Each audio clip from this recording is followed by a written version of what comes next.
Assalamualaikum warahmatullahi wabarakatuh. Perkenalkan, nama saya Rio Baladin Syafani. Saya dari kelas 12 animasi C. Nomor absen 29. Di sini saya ingin mempresentasikan project based learning saya selama magang di Urus Studio.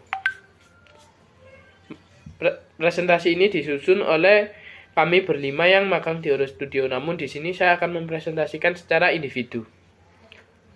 Pertama-tama latar belakang.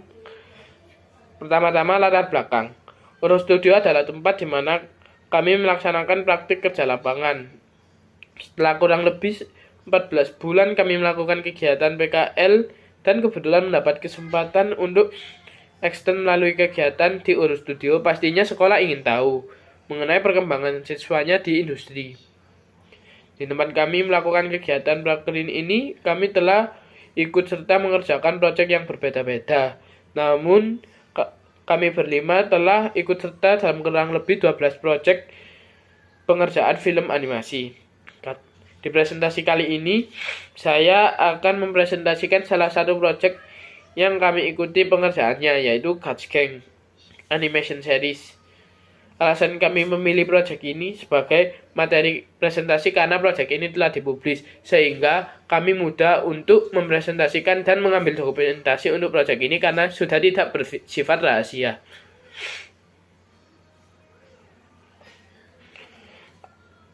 Guts Gang adalah serial animasi yang dikembangkan oleh Nimron Avaram Mai dan berasal dari Singapura. Proyek ini adalah serial animasi yang dikerjakan oleh Infinite Framework Studio atau IFW yang bekerja sama dengan Urus Studio. Di sini Urus Studio menjadi pihak ketiga setelah IFW dalam pengerjaan proyek Guts Gang ini. Oleh sebab itu, approval pertama dilakukan oleh IFW, setelah itu dikirimkan melalui pihak Nimron Studio. Serial Guts Gang yang mengisahkan tentang 4 sahabat yang berasal dari latar belakang agama yang berbeda. Mereka bersatu menghadapi ketidakadilan di dunia. Setiap tokohnya adalah individu yang biasa namun memiliki keahlian bela diri yang istimewa. Meskipun memiliki perbedaan antara satu sama lain, tidak membuat mereka terpecah berai. Justru perbedaan itulah yang membuat mereka semakin kuat. Diharapkan acara ini dapat meningkatkan nilai toleransi antar umat beragama. Para karakter utama pada serial animasi ini memiliki desain yang sesuai dengan detail agama atau kepercayaan mereka yang dianut masing-masing. Referensi yang diambil untuk perencanaan desain karakter ini antara lain adalah Islam, Kristen, Hindu, dan Yahudi. Kemudian ini adalah contoh desain karakter utama. Dapat dilihat di sini ada yang pertama ada ninja beragama Yahudi dengan bela diri ninja. Kemudian ada Muslim dengan bela diri sumo yang berasal dari agama Islam, ada taekwondo Hindu dengan bela diri taekwondo dari agama Hindu, dan ada crisscross dengan bela diri karate dari agama Kristen. Guts Gang merupakan series animasi 2D yang memanfaatkan teknik frame by frame dan cutout animation dalam pengerjaannya. Kenapa menggunakan dua teknik yang berbeda? Hal ini dikarenakan untuk menghemat waktu. Teknik frame by frame dapat menghasilkan gerakan yang lebih fluid dan dinamis, namun teknik ini memakan waktu pengerjaan yang sangat lama. Kemudian teknik cutout digunakan untuk adegan dialog dan memangkas waktu karena pengerjaan yang relatif singkat. Namun teknik ini memiliki keterbatasan dalam gerakan yang kompleks. Kemudian ada layout. Sebelum tahap produksi, tim praproduksi sudah menyiapkan layout agar Unity tetap terjaga dan memudahkan tim produksi untuk lebih fokus pada tahap awal produksi. Biasanya layout berupa sketsa kasar yang hanya menampilkan pose awal, tengah, dan akhir saja. Continuity adalah kekonsistenan antara satu shot dengan shot sebelumnya atau sesudahnya, seperti posisi karakter, besar kecil objek, dan lain sebagainya. Pertama saya akan menjelaskan tentang frame by frame animation. Dikarenakan Bapak Ibu mungkin sudah melihat contoh dari kelompok atau siswa lain. Di sini saya hanya akan menjelaskan inti dari setiap tahapan dan menampilkan beberapa screenshot dari proses pengerjaannya. Pertama, frame by frame animation. Di sini animator harus menggambar satu persatu pose dari pose satu ke pose lainnya sehingga menghasilkan ilusi gerakan. Di sini ada beberapa tahapan dan timelinenya. Dimulai dari keypose 27 Februari hingga 17 Maret, kemudian Titan 6 Maret sampai 24 Maret, dilanjutkan in between 20 Maret sampai 7 April. Kemudian ada clean up 10 April sampai 28 April, kemudian coloring 17 April hingga 12 Mei. Tahapan pertama dalam teknik ini yaitu keypose, di mana animator hanya menggambar pose-pose utama dalam suatu gerakan. Berikut adalah contohnya. Mohon maaf saya tidak bisa mengplay videonya dikarenakan keterbatasan device. Kemudian di sini ada proses pengerjaannya yang sayangnya saya tidak bisa memutar videonya dan hanya dapat menampilkan thumbnailnya saja.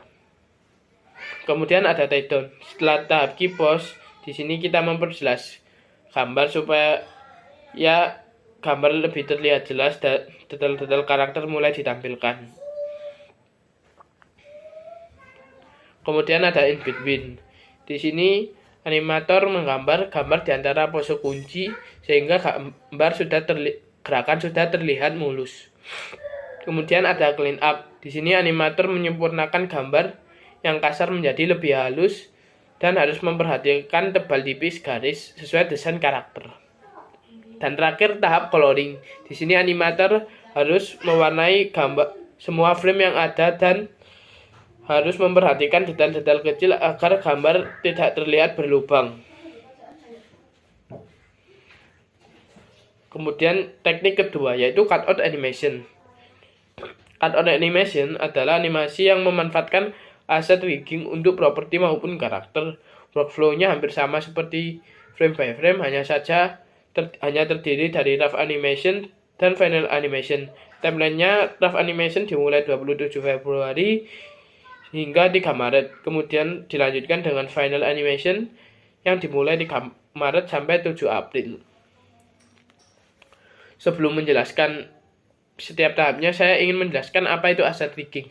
Asset rigging adalah semacam boneka 2 dimensi yang digunakan untuk mempermudah animator dalam menyelesaikan sebuah animasi. Karena dalam metode ini tidak perlu untuk menggambar satu persatu.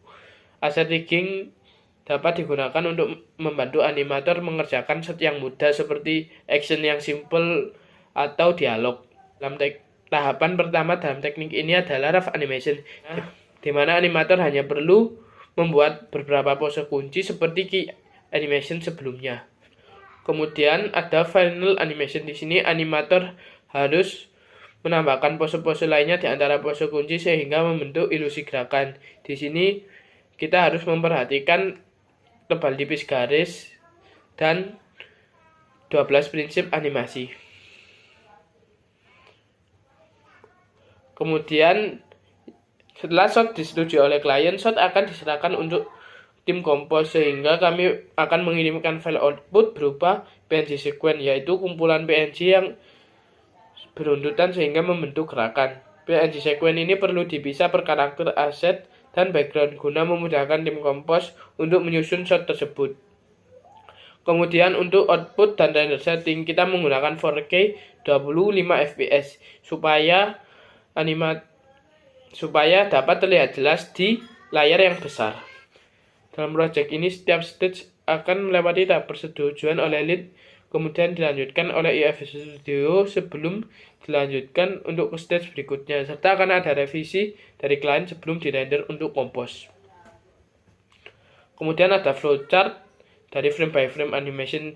Di sini dapat dilihat kita akan mengerjakan keypose, kemudian dikonsulkan ke IFW dan seterusnya hingga render dan com. Sama seperti yang sebelumnya, hanya saja flowchart untuk cutout animation terlihat lebih pendek dikarenakan stage-nya hanya ada 2. Di sini ada hasil project yang kami kerjakan, namun sayangnya saya tidak dapat memutarnya dikarenakan keterbatasan device. Kemudian ini adalah contoh video yang sudah diupload di YouTube. Namun dikarenakan keterbatasan device, di sini hanya terlihat abu-abu saja. Kesimpulannya, dengan terlaksanakan kegiatan PKL di Iduka sangat banyak manfaat yang bisa diambil baik dari sisi siswa sekolah maupun Iduka. Serta pengalaman kami selama PKL untuk bisa terlibat dengan proyek Gasking ini semakin membuat kami paham mengenai tahapan pembuatan sebuah film animasi. Ini menjadi langkah awal kami untuk dalam mengeksplorasi bidang yang akan kami pilih saat memasuki dunia industri nantinya. Sekian dari saya, terima kasih. Wassalamualaikum warahmatullahi wabarakatuh.